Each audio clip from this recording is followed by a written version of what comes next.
Voilà, c'est parti, on va regarder maintenant une petite démonstration, un petit tutoriel sur l'application en ligne qui s'appelle Ma Classe à la maison, lancée par le CNED en cette période assez difficile. Donc l'idée c'est d'aller donc sur le site web qui s'appelle https://lycée sans accent.cned.fr. Alors, donc vous allez pouvoir le recopier dans votre navigateur en haut ici. En appuyant sur Entrée, vous tombez sur ce panneau. Alors, si c'est votre première connexion, c'est assez simple. On va créer un compte. On accepte les conditions d'utilisation et on va remplir les données qui nous sont demandées. Nom d'utilisateur, moi je vous conseille prénom.nom. Le mot de passe avec les caractéristiques ci-dessous, le pays, votre académie évidemment puisque vous êtes un enseignant. Votre profil, là on va faire le cas d'un enseignant. Hop, on va choisir enseignant, votre date de naissance, votre courriel, moi je vous conseille votre courriel académique, courriel de confirmation, votre prénom et votre nom, et vous allez créer sur votre compte. Une fois que tout ceci est réalisé, vous recevrez sur votre courriel qui est spécifié ici, un lien d'authentification et de connexion. Il suffira donc ensuite de retourner sur la page de départ pour vous authentifier. Alors c'est ce qu'on va faire. Hop, on va revenir directement sur la page de départ, voilà, et ici je vais donc rentrer mon identifiant, voilà, et mon mot de passe que j'ai enregistré directement. Donc je me connecte, et fantastique, ça fonctionne. On a donc ici l'ensemble des cours, c'est pas ce qui nous intéresse, on a plein de cours en PDF, j'en passe les meilleurs, mais ce qui m'intéresse moi ce sont les classes virtuelles. La classe virtuelle étant ici, il suffit de cliquer, et donc je vais créer ma classe, voilà, automatiquement. Alors, il me propose deux liens. Le premier lien, qui est ce qu'on appelle un lien modérateur, c'est le lien qui va vous permettre d'activer et de voir votre panneau avec les caméras, avec tout ce qui... les webcams, le panneau audio, vous allez pouvoir présenter les documents. Donc l'idée, je rappelle le principe, c'est un enseignant qui fait une classe à distance à ses étudiants ou à ses élèves. Et à ce moment-là, les élèves et étudiants pourront entendre l'enseignant, le voir. Il pourra y avoir une interaction, on va dire, plutôt audio, puisque les réseaux sont quand même assez saturés. Si vous avez des très très bons réseaux, on va mettre l'audio et la vidéo. Également, il pourra présenter des documents écrits. Et le lien, il est ici, il sera envoyé aux élèves ou aux étudiants par le biais d'une messagerie, par le biais d'un ENT, j'en passe les meilleurs. Donc, on va faire la première chose. Hop, on va copier et coller ce lien, CTRL-C, CTRL-V, dans une nouvelle fenêtre. Pas super pratique, à moins que j'ai pas vu le bouton. Voilà, on se connecte, il me demande si mon casque est bon, mon micro est bon. Regardez, il nous les met en haut, on est nickel. Alors ce qu'on va faire, on voit qu'ici, on a nos petits outils, c'est-à-dire le partage de l'audio qui a été activé, le partage de la vidéo, il me propose d'autoriser la webcam, c'est fait. Voilà, on me voit en vidéo. Logiquement, vous devriez me voir sur l'enregistrement. Je vais le partager pour que tout le monde puisse le voir. Voilà, je suis dans la salle, tout est bon. Et bien, ce qu'on va faire maintenant, on va se mettre sur pause et puis on va envoyer le mail à nos étudiants. Alors, j'ai un cobaye qui va recevoir ça, comme ça vous allez pouvoir voir ce que ça fait en interaction.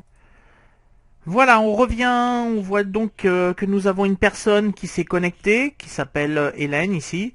Donc, pour l'instant, Hélène, elle est à distance et elle m'entend, je pense. Donc, j'aimerais bien qu'elle m'écrive dans le chat, tout en bas à droite, pour voir si elle m'entend. Où il y a marqué « Exprimez-vous ». Donc, vous voyez ici, on a le panneau qui permet de montrer les interactions, tout en bas à droite. Alors, logiquement, tout est bloqué, vous allez voir pourquoi. Elle ne peut pas, c'est normal, on ne peut pas voir sa vidéo et je ne peux pas l'entendre parce qu'il faut lui donner des droits. Alors on va aller lui donner des droits sur la droite avec les paramètres et on va commencer par lui donner les droits au niveau des paramètres sur le chat. Paramètres de la session, donc je vais lui partager l'audio, la vidéo et le chat, voilà logiquement. Et elle devrait avoir tous ses droits dans quelques instants. Donc si elle m'entend actuellement, elle pourra aller bonjour. Donc elle m'a écrit bonjour comme vous voyez ici là. Voilà, écrit bonjour. Alors on va voir si elle m'entend parce que elle il faut qu'elle fasse exactement comme moi en bas. C'est-à-dire qu'il faut qu'elle active sa caméra et également son micro. Bonjour, vous m'entendez? Bonjour, je vous entends. Impeccable, puisque vous m'entendez, mais c'est facile. Vous avez en plus levé la main, vous avez demandé la parole.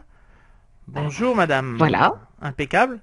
Alors on vous voit bien à l'écran, donc je vous ai donné non seulement l'audio et la vidéo, donc je répète tout en bas à droite les paramètres, paramètres de la session, on donne l'audio ou la vidéo et on active chacun ou pas. Alors ce qu'on va faire pour une meilleure fluidité, je vais couper la vidéo, parce que ça prend quand même pas mal de débit, voilà on ne vous voit plus, et je vais revenir sur l'audio. Vous m'entendez toujours ?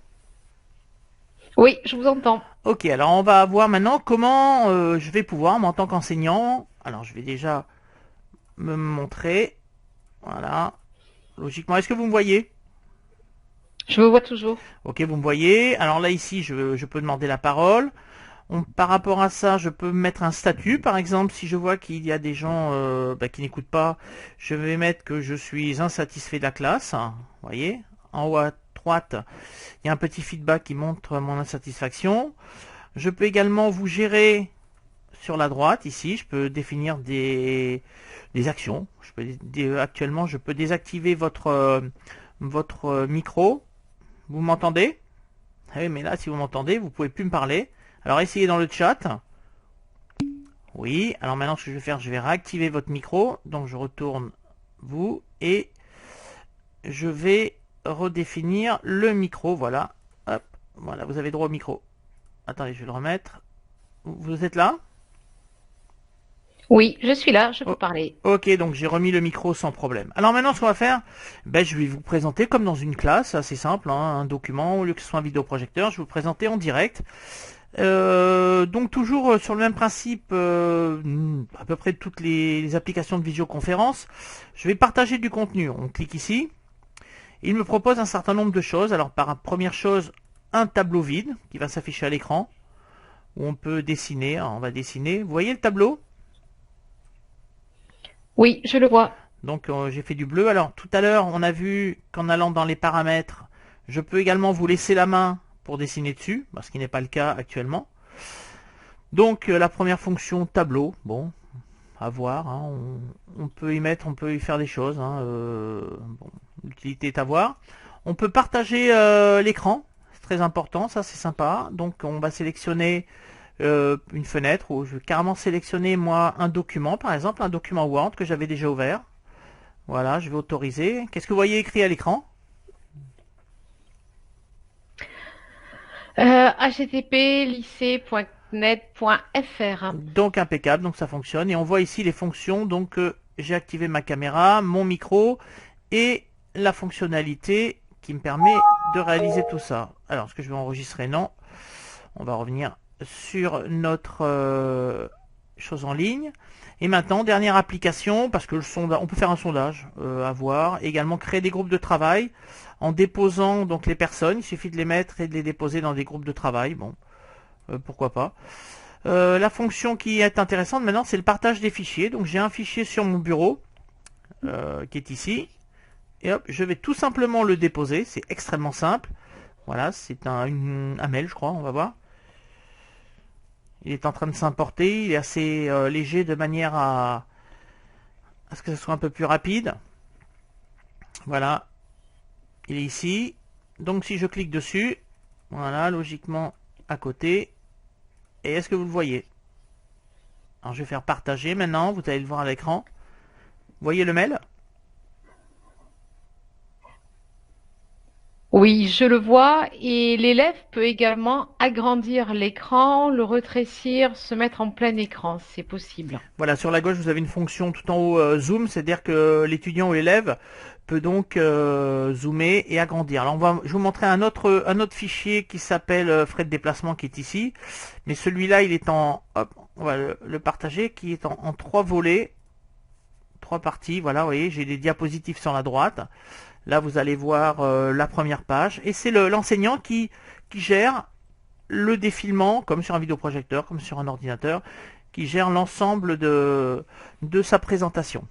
Donc pour résumer, on a donc créé un espace, une salle, sur donc le site et l'application du CNED Ma classe à la maison. On a donc ouvert cette classe virtuelle. On a invité des élèves qui se sont connectés grâce à un lien qu'ils ont reçu par mail ou par un ENT. Et ensuite, l'enseignant, il présente, il montre ou pas sa vidéo, sa webcam. Et ensuite, il interagit avec eux. Les élèves peuvent poser des questions, on l'a vu tout à l'heure. Là, ici, on a le panneau des personnes présentes. Est-ce que vous pouvez demander la parole? Alors, on clique tout en bas, il y a un petit bonhomme qui lève la main. Impeccable. Je vois que Hélène a demandé la parole, donc j'annule sa parole et je vais lui passer la parole en lui activant, je rappelle ici, le son. Alors là, il est activé par défaut. Voilà. Et si quelqu'un ne respecte pas la charte, on le retire de la session. Voilà, c'est assez simple, c'est assez efficace. Logiquement, ça devrait pouvoir tenir la charge de plusieurs, au moins une 34-35 personnes sur chaque session. Voilà, merci beaucoup. Au revoir.